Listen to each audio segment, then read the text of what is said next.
자, 명항암제 중심으로 이제 성장할 거다. 아까 이제 말씀하셨어요. 2014년 얘기도 하시면서.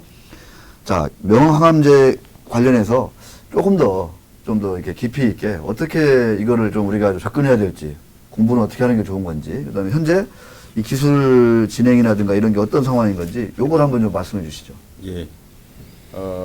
면역항암제가 나오면서부터 왜 그 주목을 받고 있냐 하면은 기존의 1세대 항암제, 2세대 항암제에서는 치료하기가 굉장히 어려웠던 그런 암종도 이 면역항암제가 나오면서 거의 완치 가깝게 완치가 되는 경우도 있다. 1세대, 2세대 항암제는 이렇게 부작용 같은 게 이제 많다고 우리가 알고 있잖아요. 머리가 그렇죠. 뭐 다쪽으로 예. 다 빠지고 막 다른 세포도 다 죽고 막 예, 이렇게. 조금 말씀드리면 이제 시대적으로 이렇게 흘러왔는데 1세대라고 해서 이제 세포독성 항암제는 그 말씀하신 것처럼 이제 머리가 빠진다든지 독성 때문에 한계가 있었고요. 그래서 그 독성을 피하고자 암세포만 가지고 있는 좀 독특한 정식 신호를 블락킹하자. 그런 방법이 이제 표적항암제예요. 표적항암제. 그랬는데 이것도 완벽하지가 않고 자꾸 거기를 빠져나가는 내성세포가 생겨서 그것도 또 한계가 있어요. 그래서 이제 제3세대라고 하는데 면역항암제가 나온 거죠. 근본적으로 보면 원래 아까 제가 서두에도 잠깐 말씀드렸는데 그 암세포가 생기면 정상적이라면 그게 면역세포가 찾아내서 죽이게 되는데 암세포는 살아남기 위해서 그 면역을 회피한다. 이런 이론이 있었는데 그 메커니즘이 밝혀졌어요. 아까도 잠깐 말씀드렸습니다만은 암세포가 이제 PD-L1이라는 분자를 만들어서 암세포를 죽이려는 T세포가 가지고 있는 PD-1 분자가 있어요. 그 분자에다 이렇게 바인딩을 시켜주면은 T세포가 결국 못 죽이게 되는 네거티브 시그널이 T세포로 들어가게 됩니다. 네. 그래서 면역 시스템이 거의 이제 신호 전달 체계인데 그런 식으로 하기 때문에 그걸 이제 밝혀진 거죠. 그러면 두 개가 바인딩 못하게 하면 될 거 아니야. 이런 생각이 된 거죠. 네. 그러니까 PD-1 분자에 대한 안티바디를 붙여가지고 블락킹하거나 PD-L1 분자 쪽에 안티바디를 붙여서 블락킹하거나 그 두 가지가 이제 개발이 된 게 2014년도죠. 네. 어느 정도로 혁신적이냐면은 14년도에 이제 개발이 됐는데 그럼 15년도부터 막 썼을 거 아닙니까? 네, 네. 18년도에 노벨 생리의학상을 받습니다. 그러니까요. 그 두 혼조 교수님하고 앨리슨 교수님이. 그러니까 그 정도로 이제 혁신적이고 그때 이제 노벨위원회에서 뭐라고 했냐면은 이들의 연구는 기존의 암 치료 방식을 근본적으로 바꿔놓았다. 이렇게 아주 높이 평가를 했어요. 그리고 제가 볼 때도 이게 굉장히 그 뭐 문자도 말도 그렇잖아요. 제3세대 항암제. 그러니까 지금까지와는 완전히 다르다 이런 개념이죠. 그러다 보니까 이제 전부 너도 나도 이제 면역항암제에 주목을 하고 있는데 그것뿐만 아니라 분자생물학 하는 사람들이 가만 보니까 그러면 T세포에다가 T세포가 필요로 하는 암세포를 인식하는 몰레큐를 만들어야 되고요. 그 다음에 인식한 다음에 활성화시키는 또 분자를 만들어야 되잖아요. 그 유전자를 아예 재조합해가지고 T세포에 넣어주자. 그게 카티세포 치료제예요. 한 발 더 나간 거죠. 그것도 이제 되는데 뭐 그렇다고 해서 모든 건 안 되고 지금까지는 보면은 주로 이제 혈액암이라든지 림프종 쪽에 굉장히 효과가 좋아요. 거의 뭐 90% 육박하게 치료율이 나오니까 네. 그런 부분이 있는데 이런 것들이 이제 모든 암종이 다 되는 건 아니에요. 항원성이 좀 높아야 돼. 그렇구나. 그러니까 나는 너랑 다르다 이런 다르다. 항원성이 높아야 되는데 그러지 않은 것들은 면역 세포가 잘 안 돼요.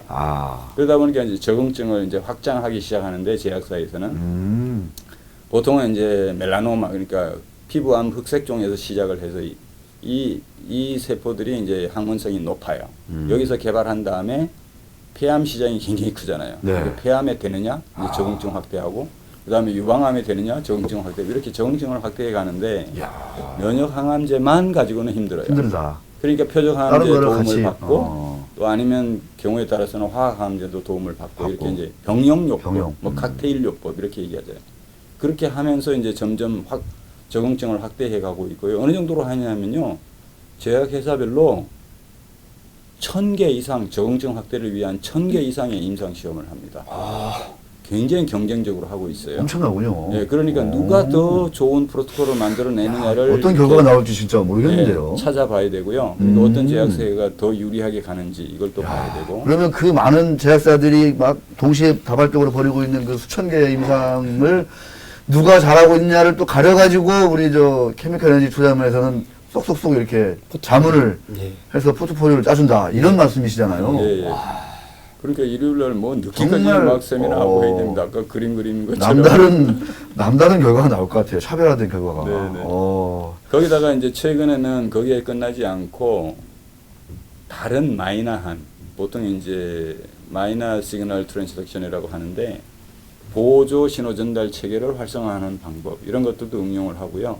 또 하나는 이제 지금까지 잘 알려져 있지 않은 암세포 증식 신호 전달 체계를 다시 연구를 해서 개별 맞춤형까지 이렇게 시도를 하고 있어요. 네. 이런 것들을 종합적으로 봐야지 누가 더 이제 우세한 기술을 가져가느냐를 볼 수 있습니다. 네. 예, 알겠습니다. 일단 거기까지 하겠습니다.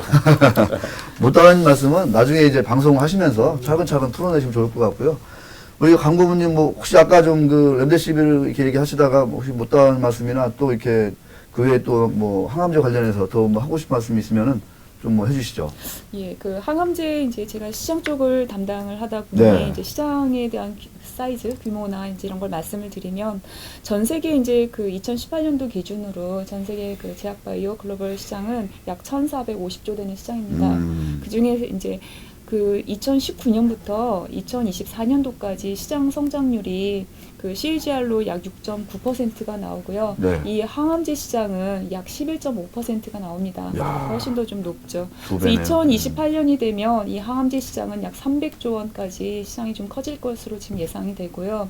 작년 같은 경우에 이제 저희가 좀 이렇게 주목하고 좀 네. 재밌었던 그런 이슈들이 좀 몇 가지 있었는데 그 중에 이제 두 가지만 짧게 설명을 드리면 하나는 작년 1월에 있었던 M&A 건입니다. 아. 그 인수 금액이 약 84조 원이 나왔었고요. 음. 근데 이제 이 인수된 기업은 면역학과, 그다음에 이제 항암제 그 제품과 그 파이프라인을 가지고 있는 기업이었고요. 네. 그 기업이 이제 이 84조 원에 인수가 됐는데 제가 그 이제 피인수 기업의 주주로서 오. 이 M&A를 이제 좀 이렇게 보면은 이런 겁니다. 제가 가지고 있던 주식은 인수 기업의 주식 한 주를 받았고요.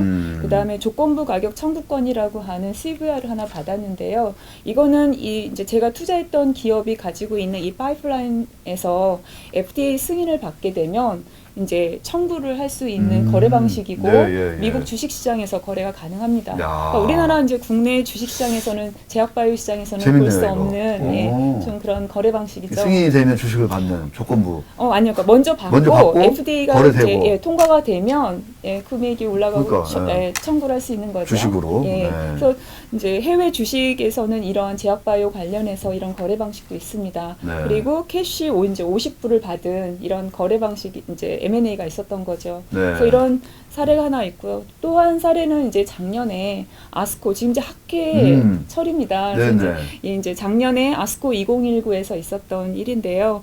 면역 항암제가 이제 2014년도에 이제 2014년도부터 승인을 막 받기 시작하면서 이제 5년 동안에 이제 축적된 데이터가 발표되었었습니다. 그래서 봤더니 기존에 이제 그 암 환자의 그 생존율이 5% 미만이었는데 면역 항암제 치료를 하고 나서 이제 20%를 상회하는 그런 데이터들이 발표가 됐었고요. 네. 그래서 이제 암과 관련한 이제 연구자나 이런 기업은 그런 데이터를 좀 주목할 수밖에 없는 거죠. 네. 그래서 이 두 가지 사례를 조금 들여다보시면 암 시장 관련해서도 좀 제약바이오 투자에 있어서도 좀 도움이 되실 것 같습니다. 네. 자, 끝으로 장원선 대표님에게 역시 이제 투자 관련해서 여쭤보고 이제 마무리할 것 같은데 네. 글로벌 항암제 기업에 투자해야 된다. 이제 코로나 지금 당장은 뭐 코로나19 바이러스 때문에 지금 다들 여기만 집중하고 있는데 좀 지나면 이제 이 분야가 워낙 뭐 시장 규모도 크고 성장성도 높고 언제가 그러면 투자 적기예요? 네. 그 글로벌 헬스케어 전체적으로 보면은 코로나 자 팩트만 이야기 그러니까 기업들이 이제 IR이라든지 글로벌 저희들은 이제 미국이랑 유럽 쪽 이제 큰 기업들을 많이 보니까 이런 말 합니다. 코로나19 때문에 실제 처방의약품 시장은 줄어든다. 딱 그게 말씀을 하고 일단, 계세요. 그런데 지금 이제 실적이 나오는 거 보면 그렇게 많이 줄지는 않았어요. 음. 그런데 이제 원래 보면은 지금 말씀드린 대로 새로운 전기를 맞이하고 있다. 과학기술이 발전해서 항암 시장이 커져가고 있고, 두 번째는 보면 항암제 기업들이 보면 흔히들 보면 이 신경계도 같이 합니다. 알츠하이머도 하거든요. 보면은 이제 알츠하이머 같은 경우도 이제 3분기에 이제 허가가 들어가는 그런 기업도 있지 않습니까? 그리고 여러 가지 다른 기전들도 많죠. 그래서 자, 콕 집어 항암을 말씀을 드리지만 지금 이제 항암 5년 차가 됐잖아요. 네. 그러니까 지금 이제 계속 50%씩 성장하고 있다가 코로나19 때문에 약간 주춤하고 있는 그런 형태거든요. 근데 이제 새로운 기전이 많이 발견되고 있고 생존율이 많이 올라가고 있지 않습니까?